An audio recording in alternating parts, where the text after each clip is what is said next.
4월 10일 주일 저녁 예배 성도와 함께하는 요한계시록 함께 나누도록 하겠습니다. 오늘을 살아가는 저와 여러분에게 있어서 영원한 상급, 영원한 형벌이 오늘 내 삶에 있어서 차지하는 비중이 정말 절대적일까? 사실 오늘을 사는 사람 중엔 영원한 상급이나 또는 영원한 형벌이나 그것에 관해서 별로 관심이 없다는 것이죠. 관심이 있을 수도 있고요. 근데 영원한 상급이 지금 내 형편하고 무슨 상관이냐? 당장 먹고 살아가는 것도 없는데, 또는 무슨 영원한 형벌이 있냐? 무슨 지옥의 형벌이 있냐라고 말하기도 한다는 것입니다. 그러나 우리가 기억해야 할 것은요, 영원한 상급이 있고 영원한 형벌이 있다는 것입니다. 그러면 오늘 1절 말씀 보도록 하겠습니다.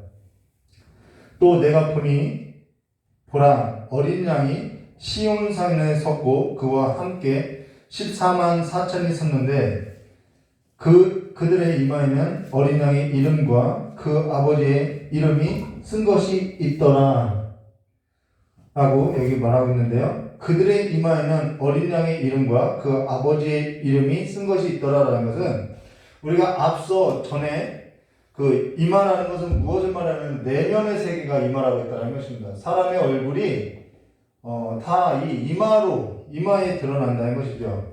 그리고 여기 14만 4천이라는 것은 하나님의 백성을 말한다는 것이죠. 일부 사이비 종교 집단에서 말하는 것처럼 딱 14만 4천이라는 그 숫자를 말하는 것이 아니라는 것입니다. 만약에 이 많은 인구 중에 14만 4천만 구원을 받는다고 하면은 하나님의 실패가 되겠지요. 자, 그러고요, 여기 보라라는 것은 그냥 쳐다보라라는 것이 아니라 하나님이 이루시고 있는 역사에 있어서 주목하라는 것입니다. 근데 그게 뭐냐면은, 하나님께서 이루시는 그 역사가 뭐냐면은, 어린 양이 시온산에 섰고 그와 함께 14만 4천이 서 있다는 것입니다. 그와 함께 14만 4천이 서 있는데 라고 이해하죠. 이것은 한 몸을 이루었다라는 것입니다. 예수와 성도는 함께 한 몸을 이루어서 서 있다는 것이고요. 그리스도와 교회는 함께 한 몸을 이루어서 서 있다는 것이죠. 그러면은 이 장면에 있어서 구약에 예언했던 선지자가 있는데, 이사야서 24장 23절 말씀 보시면은, 그때 달이 수치를 당하고 해가 부끄러워하리니 이는 만군의 여호와께서 어디에요? 시온산과 예루살렘에서 왕이 되시고 그 장로들 앞에서 영광을 나타내실 것임이라 라고 이사야 선지자가 예언했다는 것이죠.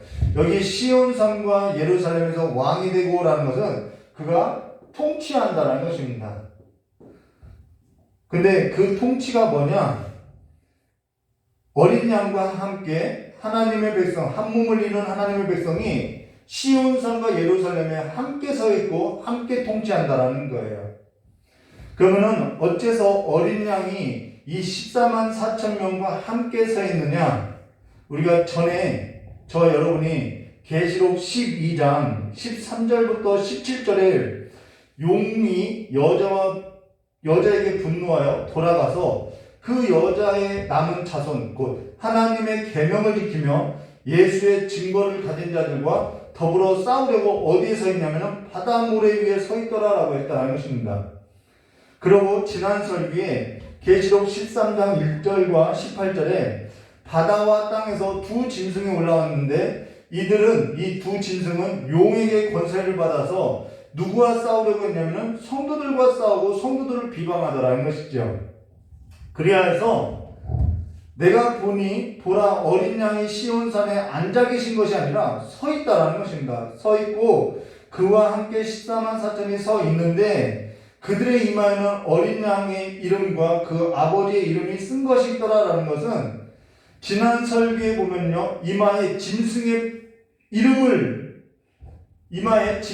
표를 받은 자와 다르다라는 것이죠. 이것이 바로 성도라는 것입니다. 그러면은 성도가 지금 어린 양과 함께 서 있다는 것은 어떠한 구조를 보여주냐면은, 지난 시간에 용이 있고요, 그 다음 용으로부터 권세를 받은 두 짐승이 있고요, 이 두 짐승을 따르는 그 이마에 표를 받은 무리들이 있었다라는 것이죠. 이 무리들이 바다 모래에 서 있는데 누구를 대적하냐면은 하나님의 백성을 대적한다라는 거예요. 그래서 하나님께서 이 성도를 홀로 두지 않고 어린 양과 함께 둔다라는 것이죠. 함께 싸우고 함께 대적하고 함께 하나님께서 통치한다는 것은 우리를 보호해 준다는 것을 말해 줬던 것입니다. 자, 그래서요 2절과 3절 말씀 보시면은 내가 하늘에서 나는 소리를 들으니 많은 물소리와도 같고 큰 우레소리와도 같은데 내가 들은 소리는 검은 고 타는 자들이 그 검은 고 타는 것 같더라. 그들이 보좌 앞과 내 생물과 장로들 앞에서 새 노래를 부르니 땅에서 속량함을 받은 14만 4천 밖에는 능히 이 노래를 배울 자가 없더라라고. 이 노래는 전에 불렀던 노래가 아니라 새 노래라는 거예요. 우리 새 노래가 뭔지 계시록 5장 9절과 10절을 나눌 때 함께 나눴는데요. 새 노래라는 것은 전에 불렀던 노래가 아니라는 것입니다. 여기 땅에서 속량함을 받은 14만 4천 밖에는 능히 이 노래를 배울 자가 없더라라는 것으로 어린 양의 피로 구속함을 받게 된 그 구속의 은총으로 말미암아 내가 전에 불렀던 노래가 아니라 이제는 새 노래라는 거죠. 하나님과 함께하는 그 새 노래를 말한다는 것입니다. 그래서 전에 불렀던 노래가 아니라 새 노래라고 말하고 있다는 것입니다. 이 어린 양의 구속을 노래하고 있다는 것이죠. 그래서 4절과 5절에 이렇게 말하고 있죠. 이 사람들은 여자와 더불어 더럽히지 아니하고 순결한 자라. 어린 양이 어디로 인도하든지 따라가는 자며 사람 가운데 속량함을 받아 처음 익은 열매로 하나님과 어린 양에게 속한 자들이니 그 입에는 거짓말이 없고 흠이 없는 자들이더라라고. 이들이 누구에게 속했냐면 바로 어린 양의 피로 속량함을 받아서 어린 양께 속해 있다라고 말한다는 것입니다. 근데 여기 이 사람들은 여자와 더불어 더럽히지 아니하고 라는 여기서 기록된 여자는요 음녀를 말한다는 것입니다. 신앙에 있어서 절개를 버리고 이 용이 두 짐승에게 권세를 주었는데 이 두 짐승을 따르는 무리 가운데 음녀 역할로서 신앙의 절개를 버린 자를 말한다는 거예요.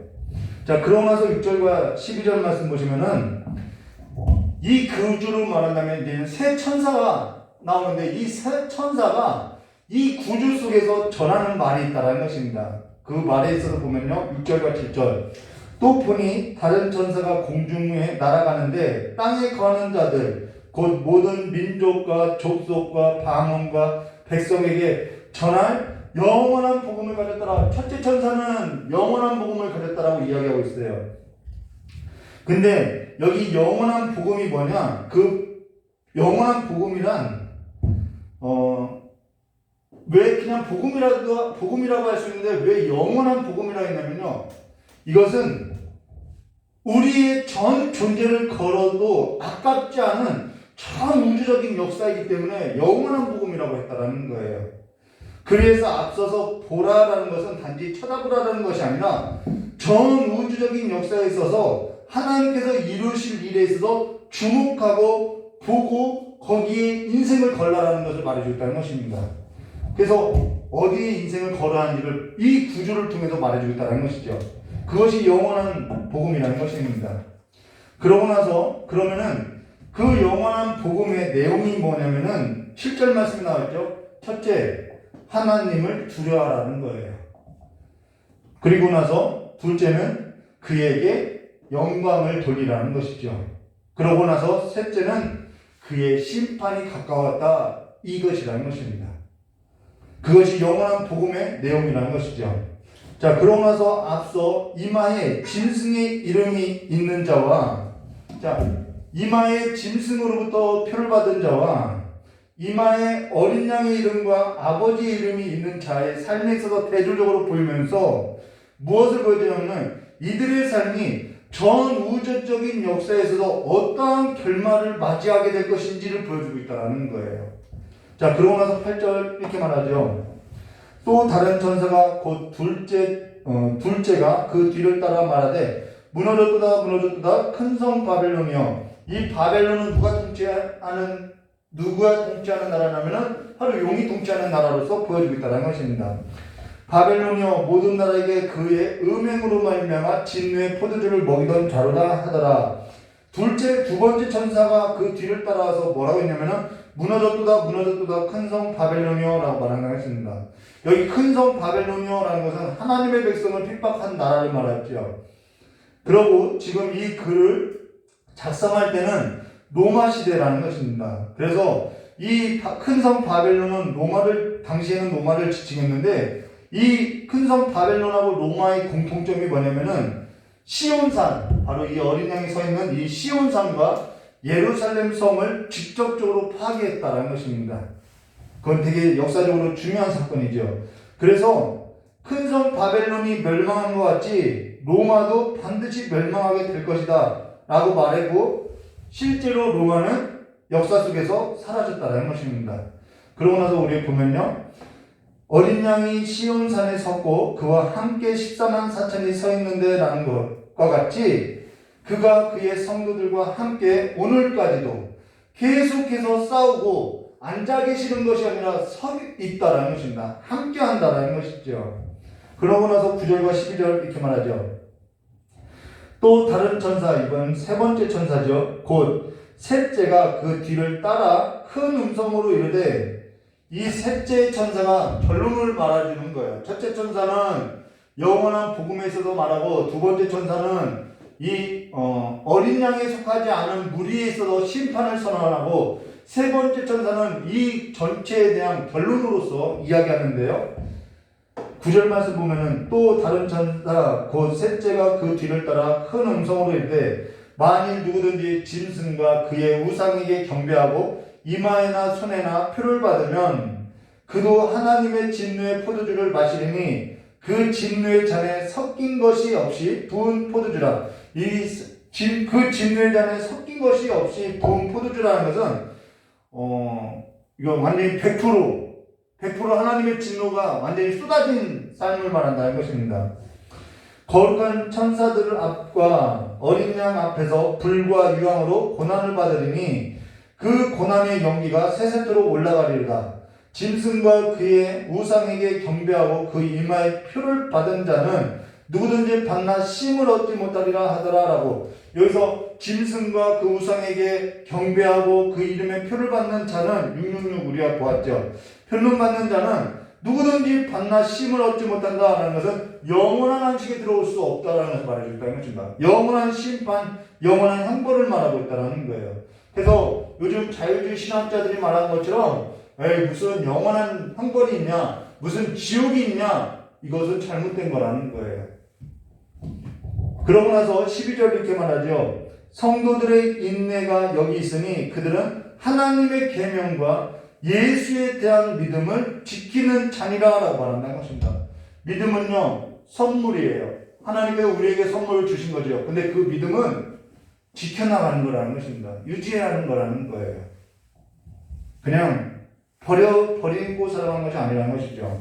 여기 영원한 안식에 있어 주인이 되신 그리스도와 예수 그리스도와 함께 영원한 안식에 삶으로서 들어간 것을 말해줬다는 것입니다. 그래서 영원한 삶이 있다는 거예요. 영원한 안식이 있다는 것입니다. 그래서 신앙이라는 것은, 이것을 정리하고 마칠게요. 신앙이라는 것은 이마에 어린 양의 이름과 아버지의 이름이 있는 자라는 것은 성도라는 거예요. 예수의 사람이라는 것이죠. 예수로 말미암아 내가 구속함을 입었고, 성령을 통해서 내가 예수를 주라 고백하고 하나님을 내 아버지라고 고백하는 그들이 바로 예수의 사람이라는 것이죠. 그래서 신앙이라는 것은 존재로서, 내가 예수의 사람으로서, 내가 하나님의 아들로서 내 구주를 고백하는 그 신앙으로서 버티고 인내하는 싸움이라는 것입니다. 내가 뭔가를 많이 하는 것이 아니라 내가 예수의 사람으로서 존재로서 버티는 싸움이라는 거예요. 존재로서 싸우는 삶이라는 것입니다. 오늘 저 여러분에게 주어진 이 한 날이 그냥 어떠한 일을 하고 안 하고가 아니라 예수의 사람으로서 존재로서 버티는 인내의 싸움으로서 믿음을 지키며 승리하시기를 주님의 이름으로 축원합니다.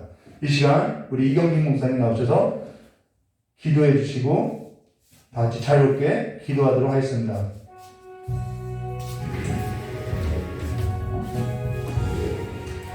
다 같이 기도하겠습니다. 우리를 영원한 죽음과 영원한 형벌에서 건져주셔서 사망에서 생명으로 옮기시고 영원한 안식과 영원한 천국을 선물로 주시기 위해 이 땅에 오신 예수 그리스도의 은혜 가운데 살게 하시니 감사드립니다.